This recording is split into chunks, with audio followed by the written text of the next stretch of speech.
nonano golek isi podang jenar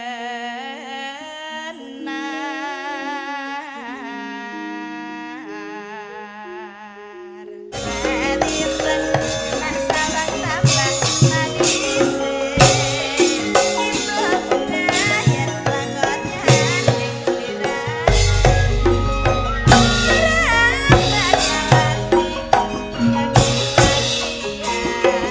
sliramu kang dadi manik kalbu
Tepuk tangan untuk Mas Gareng Semarang luar biasa. Wah.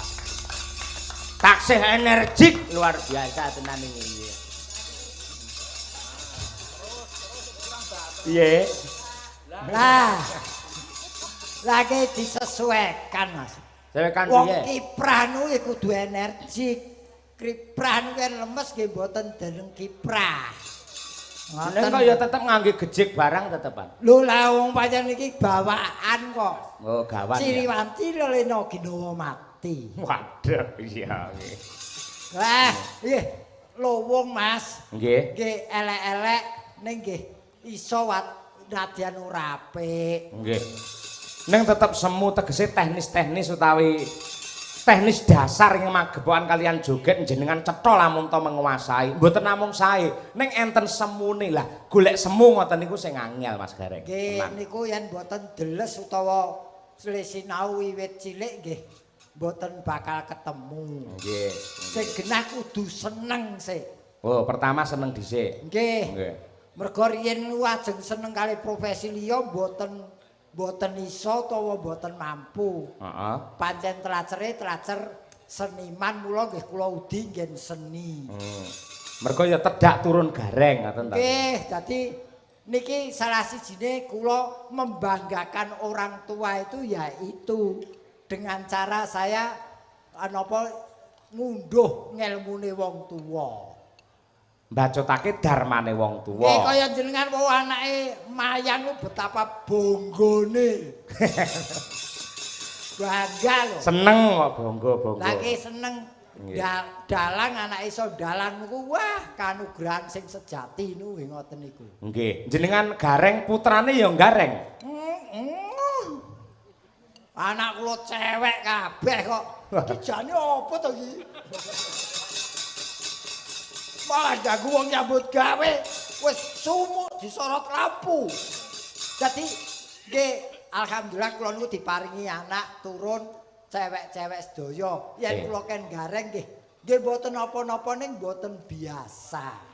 Ning ya joget janjane nggih saged nggih. Saged anak kula nggih wiwit cilik pun kula didik joget iso, nyanyi nggih apik, musik nggih nyandak. Nah, nggih. Ning nggih gandeng cewek kula arahke teng Liyonggon, Mas. Oh iya, nggih. Ning ibarate kaya taruna ngungkuli bapa niku lho Mas Gareng. Bab napa? Nun sewu pake seniman nggih to, piyai tradisi ning ya mergo jerih payah panjenengan nyatanipun ingkang putra-putri kekalih sedaya menika dados dokter. Lho, menika. Nggih alhamdulillah, Mas. Nggih. Niki kalih Gusti niku diparingi rezeki anak kula loro delalah mantu kula nu loro karo nggih dokter kabeh. Wah. Kula ajeng buka poliklinik. Apa? Poliklinik Pak Gareng. Niku yen biayane pun kecekel wong biayane lagi golek kok ya poliklinik. Iya. Nggih. Ning pun kula dasari anak kula, Nduk, kowe esuk yen dadi dokter aja komersialmu sing mbok gedhekke ning sosialmu sing mbok gedhekke. Apik kekudangane. Nggih, ngono. Sakniki pun tangga teparu lara mara.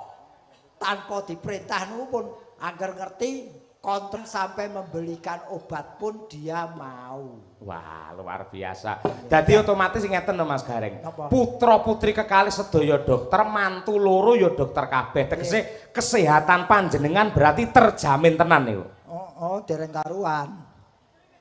Lah mantune loro dokter, anak loro dokter. Sehat lan boten niku jane gumantung teng ati lan pikiran. Nah, iki. Sehat kula mboten perkara anak kula dokter, mantu kula dokter. Ning sehat kula nggih iso nyambut gawe utawa iso jejogetan kaya bengi niki. Niki ati kula seneng. Mergo sehat itu yang pasti harus didukung oleh hati dan pikiran yang happy, Mas. Oh, iya. Pun pokoke kula niku Gareng yen tesih diijini kali sing gawe urip mbok nganti kukut nyawa kula tetep Gareng. Waton ana sing ngersakake. Nah, niku lho, sing penting niku enten sing nanggap. Lah nggih. Kuncine lak teng mriku, gareng apik kaya apa, nyindeno bergas kaya apa, ndalang sanggite apike kaya apa, yen mboten enten sing nanggap niku tegese muspra tanpa guna. Nadyan riyen profesi gareng itu dipandang sebelah mata. Kok Ning saged? kula lho nggih, mergo riyen ibarate dienggo mangan we kurang. Ning kula percaya sekecil apa pekerjaanmu walaupun orang lain menganggap sepele kalau kamu tekuni akan menghidupi, paling tidak akan memberi pelajaran hidup bagi Anda. Wah, iya Oh. nggih. Niki pun kula germli wae nggih nggih niku. Pripun? Segala sesuatu harus dibarengi dengan usaha dan doa. Usaha supaya ngrembaka apik dadine, doa niku supaya berkah barokah rezeki sing ditampa. Nggih. Bener, mila sok-sok aja sok ngrembug dhuwit bae. Dhuwit niku yang dijabarkan janjane nggih sae. DUIT. Tegese doa, usaha, iman dan takwa ngoten nika Mas Gareng. Nggih, ning yen lugune orang hidup jangan tergantung pada uang. Terus Karena dengan uang Anda bisa membeli jam tangan tapi belum tentu bisa membeli kesehatan. wah, Jam tangan kok kesehatan. Belum tentu bisa membeli waktu. oh iya. Dengan uang Anda bisa membeli rumah sakit tapi belum tentu bisa membeli kesehatan. Betul. Dengan uang Anda bisa membeli kesenangan tapi belum tentu bisa membeli kebahagiaan. Kesenangan kali kebahagiaan niku benten nggih. Kesenangan itu hanya terletak di mata dan pikiran, tapi kalau kebahagiaan sudah di hati. Wah, nggih. Iki, jenengan ngumpul kula ngeten iki ngelmu tuwane tambah. Marai yo sampean iki arang-arang ngejak. Sampeyan aja ngluputne aku to. Kula niku lho padha karo pelayan to, tegese mung nderek manut kalian ingkang kepareng nimbali. Lah niki sing perlu dingerteni para penonton mliginipun ingkang mapan wonten YouTube sing sosok protes. Bintang tamune mbok kae. Lho sing jenenge seniman iku mung milih ibarate banyu kalian kersanipun ingkang kepareng nanggap. Lah ngono to Mas Gareng. Aku ya ora arep ngoyak rejeki. Mergo rejeki kene tak oyak diseneni bojone. Lho, kok iso? Lho lha kuwi rejeki bojone slamet lho. Malah. Lho niki metune ngelmu niki wanci-wanci ya manten iki Mas. Nggih, leres, Karena nggih. kita datang untuk apa? Nah, Kita ada berbuat apa dan besok pergi membawa apa. nggih. Yen cara Jawa kae ya ngene kae. Kowe iki apa iki jeneng urip ki arep ngopo? Nah, Yen wis urip kuwi njur kepiye, pungkasane urip menyang endi ngono kae. ngoten niku. Leres nggih. Harus selalu siap. Karena nun sewu ora wong kabeh mengko bakal nglakoni bahwa nanti akhir hidup kita itu datangnya ibarat air hujan turun ke bumi. Terus? Dia jatuh tanpa menunggu yang dihujani bawa payung apa tidak. Wah, nggih. Ora kudu mendung dhisik, ngerti tibres ngono. Mula harus siap. Nggih, leres. Lah niki ngeten. Pak Gareng niki wonten request utawi pamundhut saking keluarga besar Eyang Harjo Semito lumantar Ibu Sri Nggih. ingkang ngersakaken nenggih sepisan lagu Lintang Asmara angka kalih menika Podang Kuning. Nah, niki mumpung nun sewu enten ratune Podang Kuning. Nah, niki Ratune ndi? niki putu jenengan si Umi Hafifah niki. Iki ratu po ampil. Ratu. Oh, tak kira parekan. Niki Ya, iki Podang ratu Kuning. ya. Memang yang biyen ya jane wis ana ning sing ngederke populerke ya bocah iki. Nah, iki. Yo, mi. Umi Hafifah. Wah, jan. Kancane karo Pak De Gareng rono mumpung petuk. Bocah kok sewengi selfie terus. Kene nduk sayang. Kene. Ah, menik dasare ya isih legan. Kowe ora ndang golek momongan to, Nduk? Dereng kula tesih dagangan kok. Dagangan. Lah yen dagangan ya dikeki tarif bandrol. Ngawon. Lah kok dagangan tembungmu kok Lah dagangan. pripun? Ya isih legan ngono Nggih, wae. isih legan. Nah, Ya, jenengmu sapa? Umi? Umi Hafifah, Kong. Kong neh. Lah pripun? Ya wis ora apa-apa. Wong ki ujube ngajeni, ya. Nggih. Ken ditepungke piyayi kene kowe iki Jawa Tengah apa Jawa Timur? Peneri kuthane apa? Kula saking Jawa Timur, saking Kitha Ponorogo. Kutha Ponorogo. Ya, iku Jawa Timur. kok ngarani kok wedi napa to kowe iki? Mboten. Ponorogo. Ponorogo. Saiki apa kuwi manggonmu saiki ning ndi? Posisimu saiki ning ndi? Ten Kentingan. Kentingan kuwi ngendi? Solo. Solo dalam rangka Kuliah. Teh kaya pitik ngedu kowe iki lho. Ngedu katresnan. Mboten. Loh, jalani hidup ini sesuai dengan umurmu. Wancine pacaran yo pacaran. Nggih, siap. Pacaran lho. Nggih. Loh, pancen umume iki pancen bocah iki lak pacaran to Pak Digareng. Ning nuwun sewu, teng agama niku malah apike tanpa pacaran langsung menikah. Ewadine cinta akan dibangun pelan-pelan dalam rumah tangga. Ya kuwi tergantung figur seseorang. Lah kok iso? Ana sing iso dibangun pelan-pelan. Ning ana sing modele borongan. Wah iya. Heeh. Ning sosok bocah saiki iki ya nuwun sewu yen imane ora kuat, pacarane iki nuwun sewu melebihi batas-batas. Nah, ya sing penting ngati-ati ya, Nduk. Nggih, Kong. Wong kowe iki sik legan aja nganti dipangan codot-codot sing berkeliaran. Nggih. Lah sandingmu kuwi codote ayo. Aku kampret. Kampret. Nembang suaramu pamerno piyayi kene. Nggih. Bawa ya, Nduk.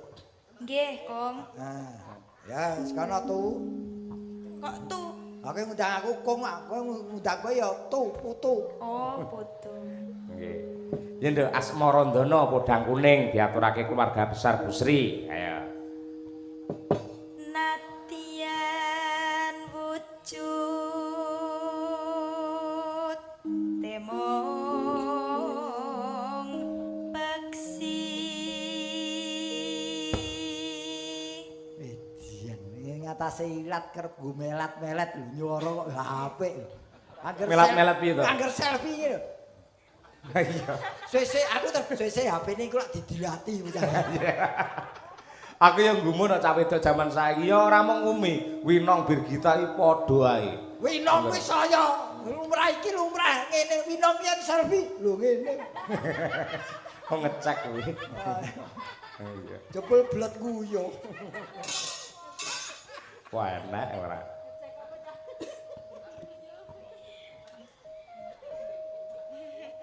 Aja biang-biang golek pangan iki. Ki golek duit biang-biang.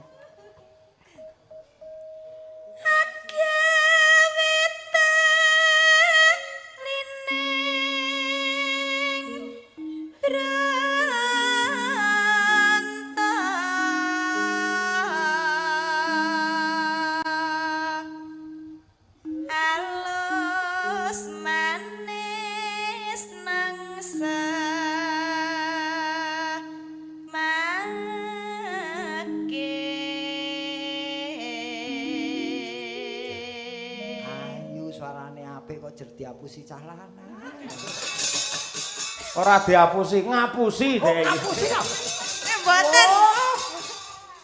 Mboten. Godhong mau nyuwek dadi banyu moh. Apa kuwi? Nyapuk. Oh, nyewok. Nah iya.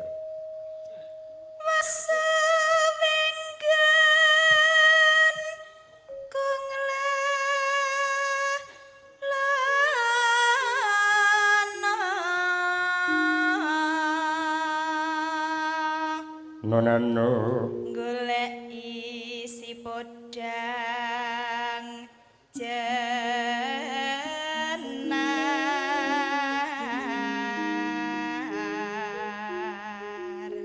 Ya yo iba bunga hatiku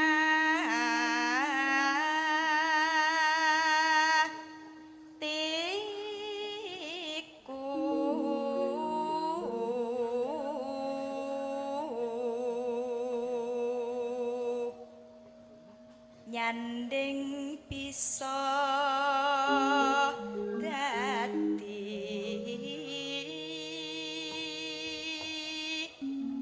tamba.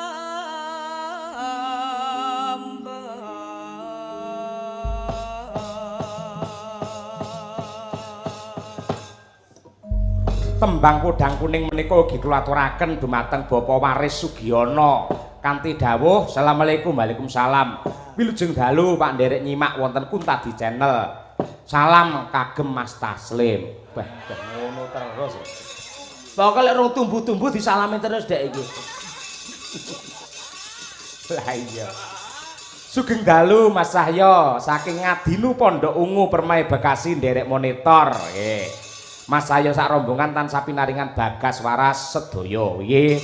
Lan ugi dumateng Mas Arif Glumer saka Laladan Medion. Direwangi ngluruk ngebis tekan kene mudhun ning terminal Tirtonadi Solo ngojek rene. Iya to? Heeh. Besok bareng bis ae Mas Arif rasa ngojek neh. Ndak tak ngijoli ndak anakku engko. Ya ndak Umi Hafifah Podang Kuning. Dados. Esuk awan ning omah wis ora krasa. Ayo Pak Kareng. Joget Mas.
Monggo budhe amundhut panjenengan budhe. Podang Kuning.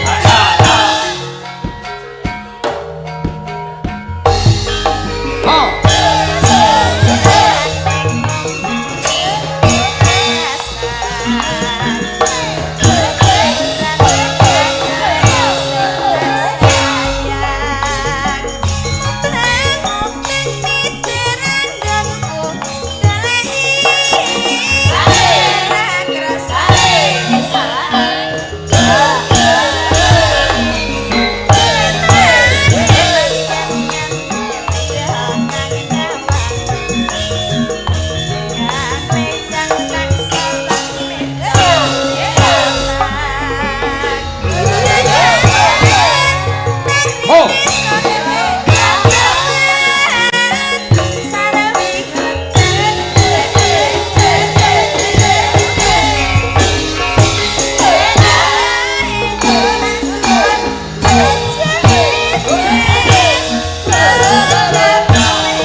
terima kasih.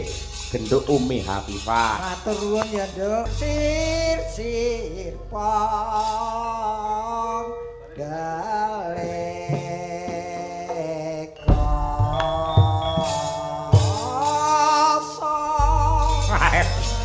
Ngarep suwe dadak ngelik iki. Mau arep terus sampah.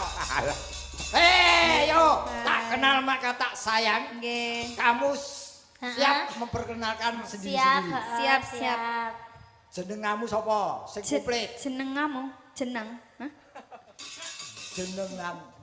Lho, piye? Jenengmu sapa? Nah, biasa ya umur ya. Pak De, umur ngono kuwi lah lek ngomong gampang serontolen. Aja ngono nong, malah sing sepuh-sepuh ngene iki sing penak nong. Aku senenganku sing sepuh-sepuh. Iya. Selama Kayak melu sinar Baskara terus. selama iki ki aku sing ngopeni ya sepuh-sepuh. Ini didake tipene. Ayo Mbak Variati, ayo. Lah, Iki golek sing sepuh-sepuh. Iki ambak alus ning jane iki tipene cah galak iki. Senengane wong tuwa-tuwa. Ah, kok meneng gae, ayo. Ayo. Wah, iki cah loro iki, Dok. Wah, kene Apa? nyandak umur kene sepuh. Loh, aku nyat senenganku sing sepuh-sepuh, Dek. Aku ki golek jodoh ya gak-gake sing umurnya di atas aku 15 12 Ora kowe iki tahun. golek bojo apa golek warisan? Ya kan penak kayak ngeroki ngono kuwi, terus bareng kok babu Dadi tinggal ndek ngalih. bojo ki mong mbok keroki tok. Heeh. Lah liya-liyane. Lah piye nggur masuk angin ae ora dikeroki to, Dek? Kowe nek aku ora bakal masuk angin. Lah napa? Aku menurut aturan agamaku kudu ono sing tememplek ora ketang sithik. Kono cah musuh cah nom-nom malah stres aku. Wis tak mulih wae aku. Dadane digowo, kuwi iki gaya-gaya. Kuwi iki Aku kok kan bagian tas gembletak iku dinake. Aku kemarin biyen kuli panggul. Nah, Pinong jenengmu komplit sapa, Nduk? kula jangkepe Nimas Ayu Winong Nawangse. Nimas Ayu Winong Nawangse. Wah, jan bocah saiki ya. Mbiyen iki cah biyen jenenge sederhana Kesi. Bagio, ngene niku nggih. Oh, bagian dadi pejabat.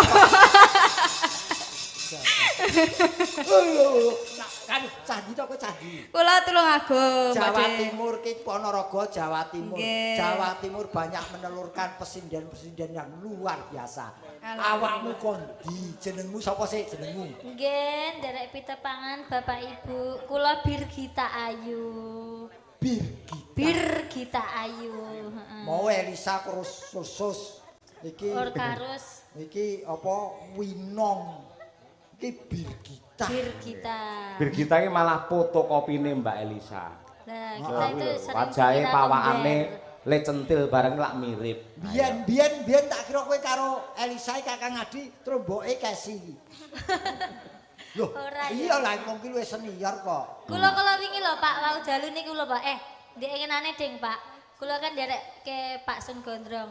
Mbak Elisa minta foto. Ya alah ki apa ya apa aja aku terlalu. Kowe ya kere. gelem. Ya gelem Pak. Maaf Bu, bukan Mbak Elisa kaya ngono. Oh nek kowe dijak foto ki ya gelem. Ya gelem, Diundang Pak. Elisa ki ya gelem, jak foto gelem. Ya kan aku wis ngomong lho, saya bukan Elisa. Ning lak wis foto. Lho, ora ya aku sadurunge wis terus ngomongi. Ning Kuwi ya gak kuwi asline sing ngejak foto gelo tapi masakane Mbak Biro. Apa ngene lho waito puyengan. Aduh. Iki minak jinggone awakmu. Damar mulan kok minak. Dayun. Kono nembang apa ki? Nggih. Anu, Nduk cah loro. Ha ning sampean bocah Jawa Timur ngaturke karyane Piai Jawa Timur. Ayo. Karyane Sing sapa? disebut karo Mbak Birgita ki mau Kisun Gondrong. Nah, salah satu karyanya adalah Lawi Memanik. Nah, nggih. Gandeng kuwi karya Piai Tulungagung identik dengan jaranan, gitu Mas Gareng. Wah, ya. Engko sak rambahan dindangdutke kedua jaranke. Anu Ciko, anu. Kendaraane di kendaraane CB. Apa? Jare jaranan. Jarane kowe iki lho, Reng. Apa iya sing numpaki cah ayu-ayu kok. Carane Wong, cepake sik lho ngono lho. Monggo buka saking kendang iki Mas Nopal. Ayo, memanik dados.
biasa kita loro ya kan.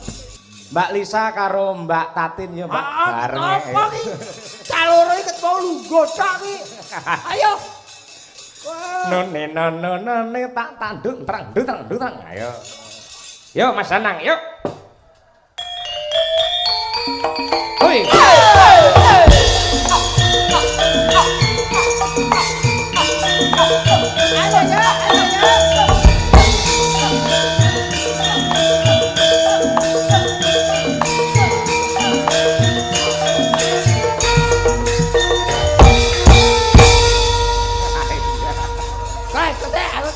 Bahas kae.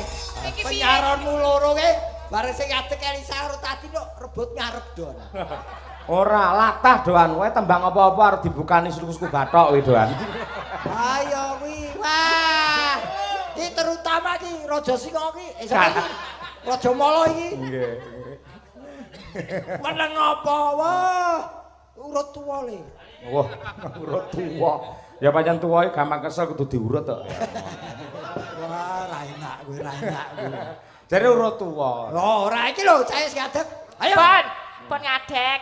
Ayo Tin, rono Tin. Ayo ngopo? Ah, iki ketok. Kowe iki ketok iki perwakilan delegasi dari Ngayogyakarta adine. Nah, betul. Terus Ya ketokno Ngayogyamu iki kepiye? ketokno.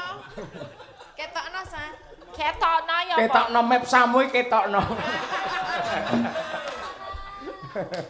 Ora iki. Apa ta ki? Ning anu Pak Gareng aku nyawang bocah loro ki pancen bocah iki luar biasa. Aku ngarani bocah mergo umure sak ngisorku ado. Heeh. Tegese kaya Mbak Elisa yang duwe spesial dhewe kecerdasan yang sangat luar biasa. Betul. Joget ya isem guyune tansah lumintu. Mbak Tatin ya ngono kuwi. Spesial. Heeh. Apa ayo? Nadyanto Spesial ayo. Ayo. ora Nadyanto piyayine lak lemu kaya dream to asine ora.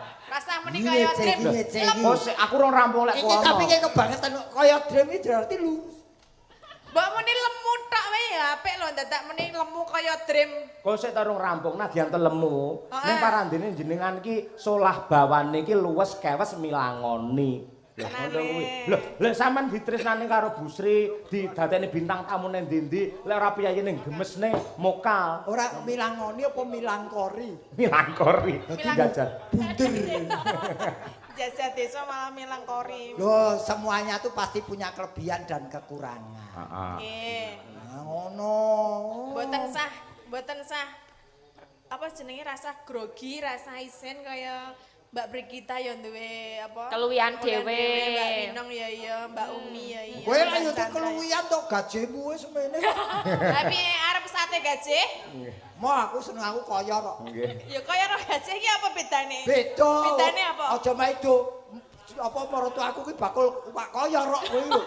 Nek gajih sing endi? Gajih ki wis ora yo kowe kapes-kapes kae gajih yen koyor ki ana kenyal-kenyal. Ya berarti aku sing koyor. Alot. Oh, kok alat no? Lebih alot koyor kan dari gaji. Tapi Yo, enak koyor. Enak koyor, Oh, kenyal-kenyal piye lho. Ketoke cemokot. Ya aku cokoten saiki. Hah? Cokoten aku. Ora aku tak mut wae. Mas Taslim ayo Mas ngancani iki ben dijiru Ayo, karo Mbak Mas. Elisa karo Taslim. Mbak Tatin ngene. Kowe kabejan kalimu.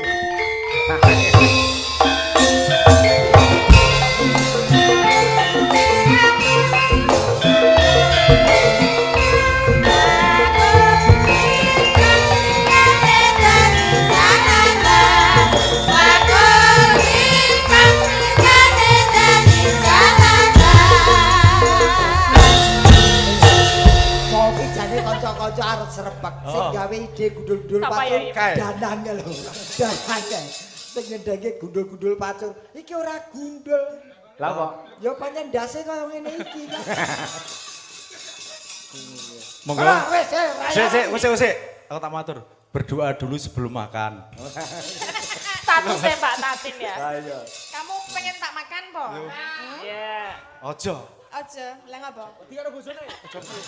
Aja piye? Ojo saiki maksudnya. Oh iya. Ya bari. Ya oh. Muga-muga Nang omah gaweane seteli kok karo mbah-mbah. Allah padha ya. Ning tenan kok Mas. Tenan. Bloko Suto nggih leres ngendikane. Malah mutiarane wong lanang ngono kuwi. Iya, jenenge membantu wong wedok iki ngono kuwi. Oh alah, wong kok ora perwira kalah karo bojone yo kalah. Tinggal Lintang Asmara. Lintang Asmara pamunduti Bu Sri. Ya. Siap. Ya, duwe. Dikrubut loro engko Mas Taslim iki. Ya. Mangga sugeng laras Bu Sri menika pamundhut panjenengan Lintang Bu Sri. Asmara. Ya.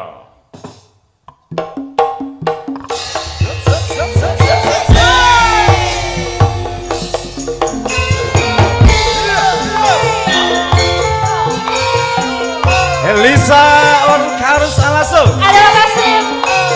Berdoa dulu sebelum makan. Oke. Terima kasih.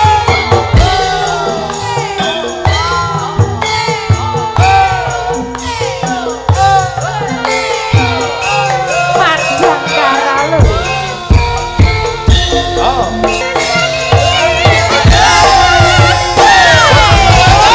Lintang Asmara. Hati Lestari, Handayani.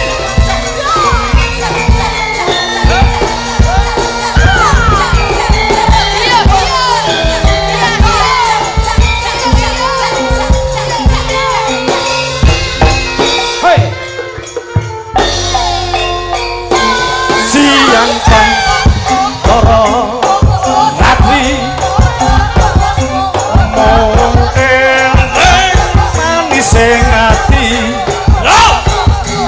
sejak bisa antuwani marasa yasuwat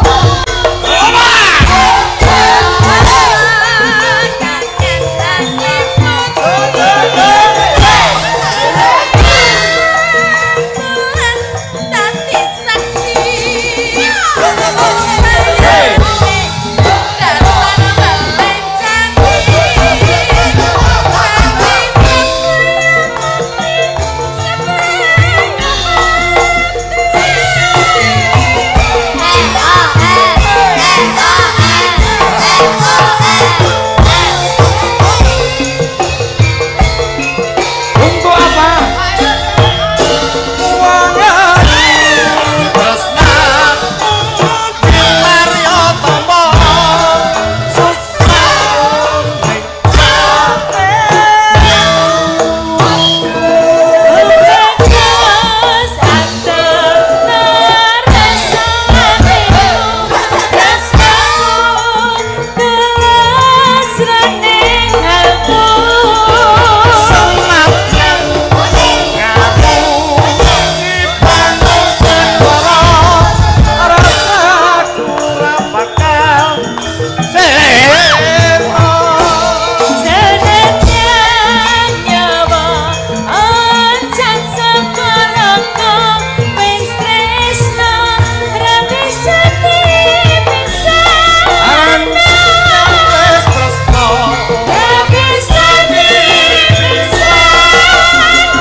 Luar biasa. Mbak Elisa iki siang padeng-deng ngene iki. Tate ini siang dong. Oh ini deh. Ngono aku lho sing arep diseronggot karo iki. Ora iki jane Taslim iki wiraswara apa Burisrawa to kowe? Mulane kaget aku kok ngerti-ngerti kok arep ngeronggot Lho kaya. iki Tatin wis ganas lho iso kalah karo kowe iki. Aku ra siap lho Pak De ngerti-ngerti kok arep ngene lho. Lho oh ora siap. Ora siap. Oh jebule iki wong iki mau mergo ora siap yen siap mbok tataki tepan ya. Ya tetep ora. Ayo. Ya ini sebagai ucapan terima kasih saya Oh, ya. karena sudah datang di Terima kasih. sini. Ye, dapat. Budi hati-hati. Jadi Semoga segala amal itu- perbuatannya diterima. Kok dijaluk nang iki piye? Kok dijalukno kok Pak De? doane iki doa ra enak. Ya maksudnya amal kesaenane panjenengan niku lho. Ya kuwi wis ora ono. Mau nyanyi karmu ra karmu. Hup. Ayo. Ki mloto bae diajengi mloto. Lagune lestari. Supaya tetap lestari tali silaturahim keluarga besar almarhum Eyang Harjo Semito kalian warga masyarakat Laladan Kepoh Samping Boyolali. Lintang asmoro berpacu aduh. Lestari, Pak. Lestari Lestari ayo diaturake. Yuk berpacu dalam melodi. Hey.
sing wah polahe kegiter iki lho Tatin karo Ajeng iki kaya umbul-umbul keter angin ngene kok.